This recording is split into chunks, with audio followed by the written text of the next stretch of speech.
Kwa hivyo unakuta ile lengo lazima lijengwe katika mahitaji ya muda, na mahitaji ya karne ya 21 yako wazi. Bila ya kuyatimiza katika maisha ya mtoto, yule mtoto unamrudisha nyuma kwa kiasi kikubwa sana kadhalika. Kwa hivyo na process ni kufanya yule mtoto awe mbunifu katika maisha yako. Wanasema kama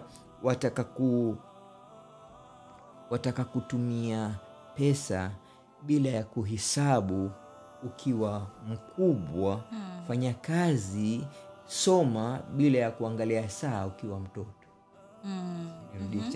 Ukitaka kutumia pesa bila ya kuhesabu, bila kujali balance yako ya banki iko vipi, kwa sababu ziko nyingi. Sawa? Basi fanya kazi kwa bidii, soma kwa bidii wakati wewe ni mtoto bila ya kuangalia saa. Lakini ukiwa ni mtu saa ngapi? 30 minutes, wacha nenda kulala sasa. Nishachoka, nishasoma karibu masaa 2. Basi sasa kama unavyojipimia masaa ya kufanya kazi, utajipimia matumizi yako ukiwa ukubwani.